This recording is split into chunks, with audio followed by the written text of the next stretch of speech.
Welcome to Honoring Black History. I'm Ken Bawdy. Most African Americans never get to see the place of our ancestors, but a group of 8 young black men from the Portland area got the chance to go to Africa last summer, and their experience was documented by a young black filmmaker. It not only changed their perspectives on black history, it changed their lives. We the black stars, we the kings, got our queens with the black cars. Say, we the black stars, keep it real when my peeps say that part again.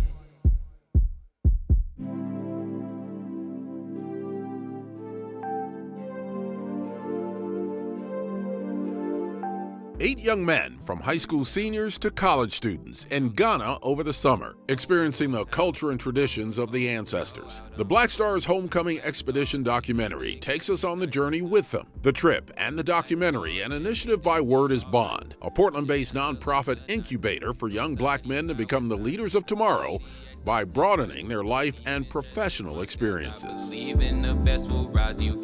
I've always been very passionate about connecting African American and African identities together. And so when we started Word is Bond back in 2017, it was always in the back of my mind that somehow, some way, going to Africa had to be part of the experience in our 3-year leadership program. The Black Stars documentary by 22-year-old filmmaker Twix Williams takes us on the trip with the young ambassadors, from the food and culture of Ghana to meeting with Ghana's education minister and with students in the schools, to the sobering experience of a slave castle on Ghana's Gold Coast. Future slaves were held here before being loaded onto ships for the transatlantic slave trade. Just felt very disgusting and dark just to see that they went through that, and that was the worst part, and I never really learned about that. You only are really informed about what happened when we get to America, you know? You don't really know much about what we had to endure, you know, our ancestors had to endure in Ghana. So just being able to physically be in the same place our ancestors were, it was a very bittersweet moment. Bitter because the horrors of slavery are still evident. Sweet because the African experience gave these young men a connection to their history and heritage. It was definitely a life-changing experience, being able to see honestly a group of people that looked like me that was just everywhere. I mean, everywhere you looked.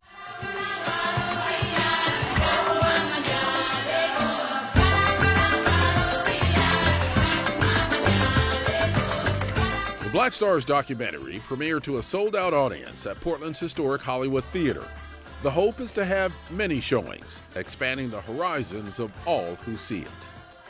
We're going to be showing it in detention facilities where they're incarcerated youth. We're going to be showing it at high schools, at middle schools, and universities across Oregon, entering it into film festivals, and then eventually releasing it free on YouTube so educators can use it in their classroom. It's a piece that we're gonna be able to follow forever, you know? And the story really keeps going, you know? The Black Stars Homecoming Expedition documentary will screen at a number of venues to raise money for the next Word is Bond trip to Ghana with a new set of ambassadors. Word is Bond hopes its program can serve as a model for uplifting young black men around the country. Facing a difficult part of the past is never easy. Yet one Portland man is making it his mission to help communities remember and heal from some of the dark moments in Oregon's history. From there, he believes we are able to truly move forward together. Elizabeth Dinh sat down with him in Oregon City.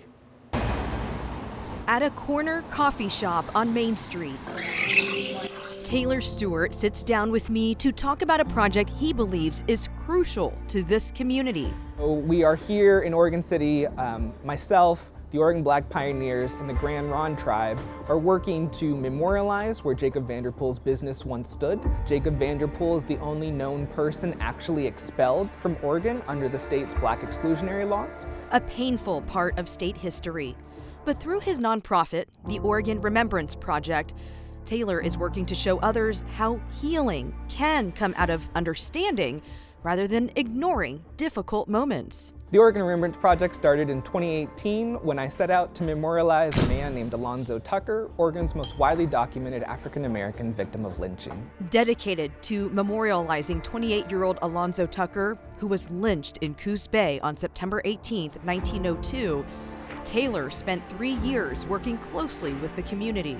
I would make the 4.5 hour trip down to Coos Bay to have a meeting and then head back the next day. But it was important for me to show up and to show my commitment and be there physically in the community. In February of 2020, Taylor coordinated a soil collection ceremony close to the area where the lynching took place. And it made me want to do something about the story, that while his life may have ended in injustice, we could hopefully end his story in a place of justice. He's proud of how he helped kick off annual Juneteenth celebrations in Coos Bay, and a marker now stands in the community permanently.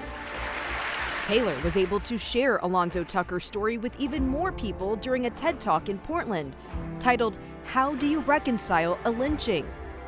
Now, his work is expanding into more parts of Oregon.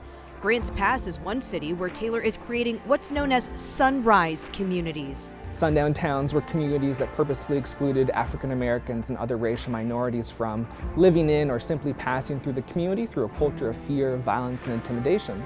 And so the title of our work is The Sunrise Project, with the idea that sunrise is the opposite to sundown and signals the start of a new day. And a new day for Jacob Vanderpool's history in Oregon City is taking shape. Even though he was only here for a short time, I think of him as one of Oregon's early Black pioneers. Blocks from the coffee shop, within a fenced-off area that used to be the Blue Heron paper mill, Taylor shows me where Vanderpool's business once stood. 1851. He actually advertised in the newspaper, and so we have little advertisements for his saloon and boarding house. Taylor tells me how a white man with another hotel filed the complaint against Vanderpool that would lead to his arrest and expulsion from Oregon. Today, the Grand Ronde tribe owns this property that's slated to be developed into Tumwata Village. We're bringing the Oregon Black pioneers' history, the Oregon Remembrance Project's focus on things that we can do contemporarily, and then partnering with the Grand Ronde tribe for how we can not just reimagine and renovate physical space, but the stories held within them. Taylor plans to have a historical marker for Jacob Vanderpool placed on the property that's being developed. Meantime, he also works closely with a local woman, Sarah L. Sanderson. She wrote a book about how she found out she's a descendant of two men who helped get Vanderpool exiled from Oregon. Together, the two speak about their work at various events. Combining music education and social justice, a local Portland State University professor making waves locally and on a national scale. Now Cody Raven Morris taking her work to the streets. Our Joelle Jones talked with the 35-year-old Grammy nominee. It is my life's purpose to touch as many lives through the vehicle of music, and that's what I'm striving to do. A local Grammy nominee making big waves. Cody Raven Morris is the Hinckley Assistant Professor of Choir, Music Education, and Social Justice at Portland State University. And while she's only been in the Rose City for 3 years, she's found her rhythm, with her innovative teaching methods even catching the eyes of the Recording Academy. Of nearly 2,000 teachers, Morris was one of only 10 finalists nominated for the Music Educator Award. What does it mean not only to be nominated as this amazing educator and for the work that you're doing for your students, but also specifically as a Black educator? You know, I'm glad that you asked that because I wanted to leave that out of my internal narrative of the conversation.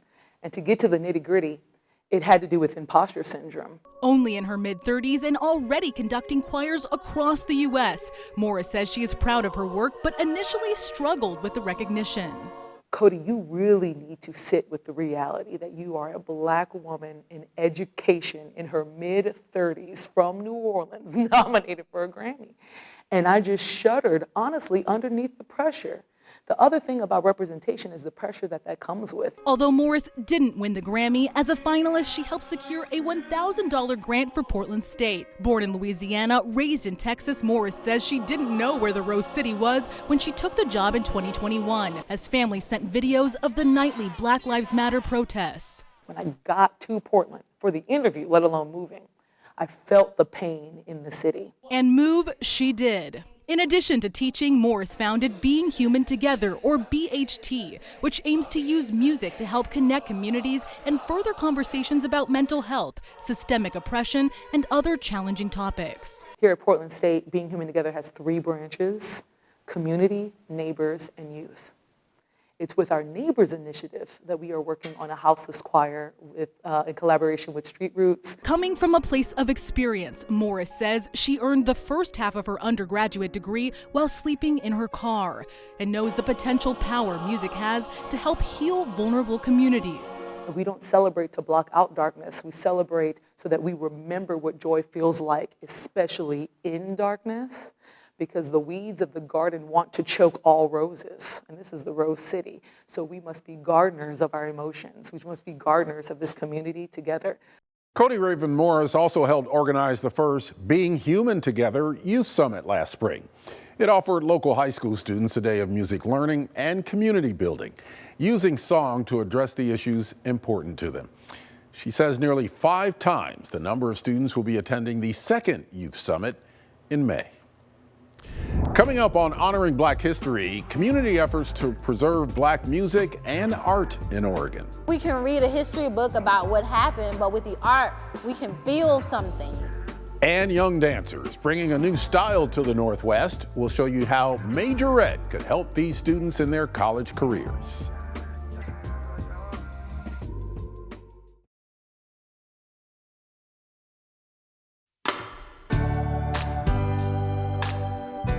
Black art and music is rich with heritage and tradition, triumph and struggles. But it's still far from the mainstream. We're about to meet a group of artists who are working to change that by preserving the past and forging a new path forward. We begin with artist Barry Johnson. He's part of a group show at a local gallery showcasing Black artists. I'm a visual artist that works across all mediums.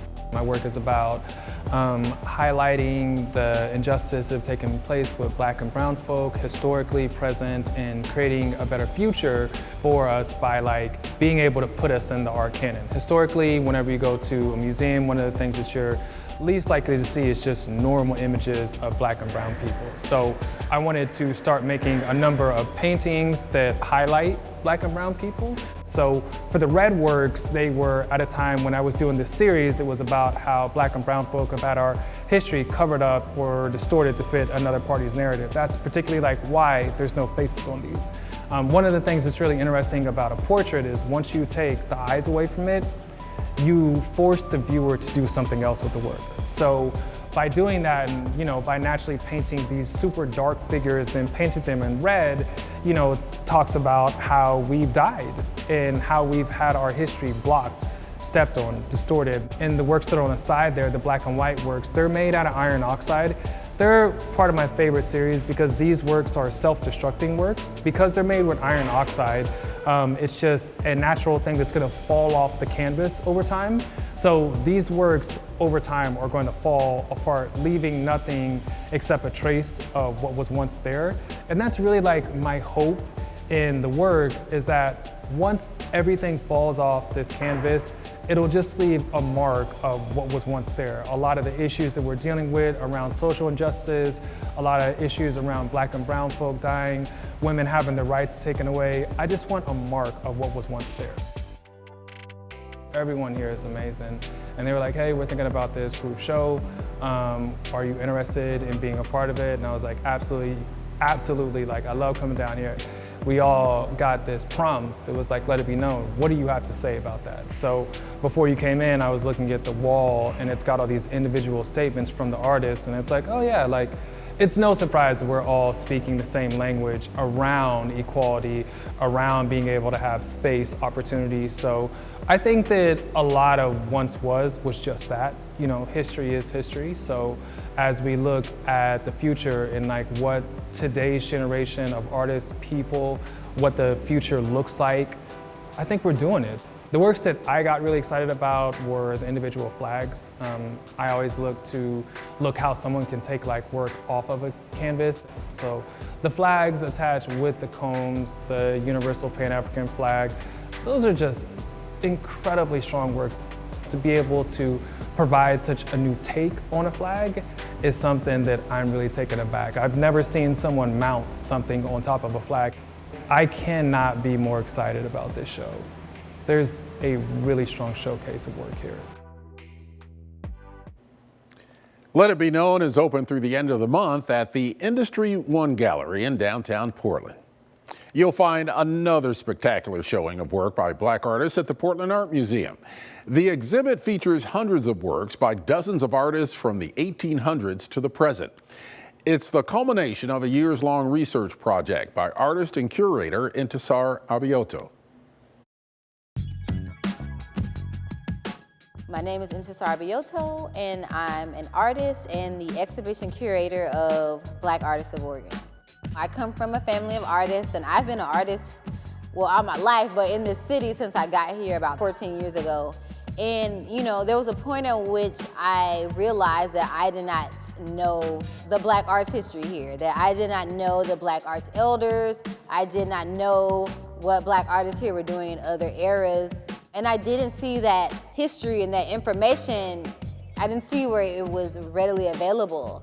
And so I started to do research about what Black people who are artists have been doing here since Black people have been here in the Pacific Northwest. Through oral history interviews and through archival research, through buying works of elder artists or older artists that I was able to find. I first started collecting, I was searching for works, information about this artist, Ray Eglin. And it's this piece right here. He came up to Oregon from Texas to go to the U of O. He was a football player, but he was an artist, you know, and he was an athlete who was an artist and was an activist. He was the underground general of the Black Panther Party down there. He was very influential.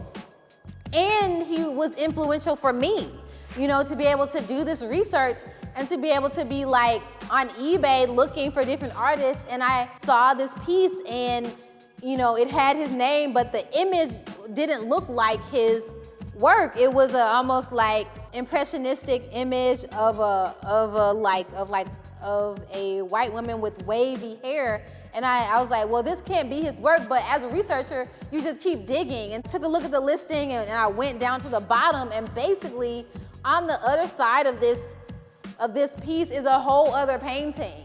And so when you scroll down, you would see this image. We were able to show works that were in the museum's collection. There were about 10 Black artists, 2 Black women that I was able to find, and then kind of later I found 2 other Black women. These works were here in the community. You know, it's 200 pieces from 1886 to the present. The works came from Black families. They came from Black elders, artists like Richard Brown, who's in his, I think he's 84 now. And he kept some works by Charlotte Lewis. This piece over here is coming from the library system here. Things are coming from Black families where the artist has passed, like Thelma Johnson Street. Her family, they have the Thelma Johnson Street Project, where they've been working to bring her story to light. In the fall of 2020, Grace Cook Anderson, who is a curator of Northwest Art here at the museum, she reached out asking me, inquiring if I'd be interested in curating a show based on that body of knowledge that I was, you know, gathering. And I said yes, you know, and of course that information, it's community knowledge, like it's coming from Black elders, it's coming from interviews with Black artists. I think it's amazing. It feels like a dream come true. Sometimes I come in here and it's like, wow, this is a miracle. You know, it's powerful, and I like that energy. I hope we can do more things like this always. And there is still plenty of time to see this amazing show. It's open through the end of March at the Portland Art Museum. And Intisar is there many Thursdays for curator talks. You can go to KOIN.com right now to learn more about many of the artists featured in the exhibit. While Intisar has been working to preserve the works of black artists, there's a new archive of Portland's black music scene. The community archive, created by the Albina Music Trust and the World Arts Foundation, has gathered hundreds of audio recordings, film, photography, and print materials created by dozens of black musicians, mostly in the 60s, 70s, and 80s. Local musician Calvin Walker is a co-founder of Albina Music Trust. The reason why that music was able to thrive and all those musicians were able to survive is because there was a community that supported that. There must have been, at the height of it, 20 jazz clubs, and every night it was popping. We are hearing some of the music in the archive for the first time in decades. Music from the collection is played on KMHD 89.1 every Friday night from 8 to 10. The collection is digitized and it's available online for everyone to enjoy. We posted links to the archive and a mini documentary on the project by Travel Portland on KOIN.com. Coming up on Honoring Black History, they are the future, and they're bringing a new style of dance to Portland to help build a better future for young students.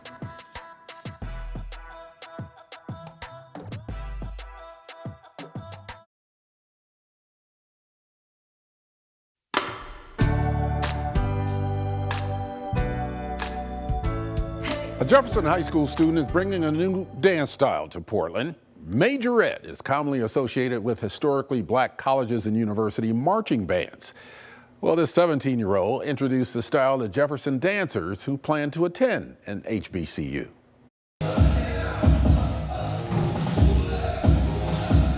My name is Dalia. I'm 17 years old. I go to Jefferson High School and I'm a Jefferson dancer. Majorette is a style. I'm from Texas, so I picked up that style out there and I brought it up here when I came here my sophomore year. It originated in 1986. It's a mixture of jazz and contemporary and hip hop all combined, and I feel like no other style really has that mixture together. I was kind of surprised when I found out that Jefferson didn't teach that style, considering that we're a predominantly black school. When I got in the company, I seen a group of girls and I was like, they all want to go to HBCUs, they want to dance too, they have to know how to do this style. That is the drive that we want to send all of our black students to an HBCU. When Dalia came here and she said, hey, do you do any Majorette? And I'm like, not really, because it goes with the band. And when she came, she was like, well, I want to do something. Can you help me with that, get started with that? I was like, yeah. Right from jump. I never knew what it was before, but it was really nice because it was something different. It was something that felt like it was a part of my home, it was a part of my heritage. I really loved it. I love Majorette. I'm originally from Atlanta, Georgia, so everybody around me has done Majorette, and I've always wanted to do it. A lot more kids have started to take notice at games that we performed at. They're seeing it. They're like, hey, that's what I want to do. We went and performed at some elementary schools and middle schools, and so there's intrigue. So it's growing. And a lot of it is really due to her work ethic and how hard she works in putting this process together for herself. I thought that it was good that I brought some black history into there for people who did want to go to HBCUs and the Jefferson community as well. The Jefferson community loves the Majorette team. They like us a lot. You can catch the Majorette team at some Jefferson High School sporting events. The Jefferson Dancer Spring Concert is at the Newmark Theater. That will be April 18th, 19th, and 20th this year. Thank you for joining us for Honoring Black History, and to learn more about any of the stories you've seen here today, go to KOIN.com, click on News or Community in Honoring Black History. You'll also find stories from our sister stations around the country.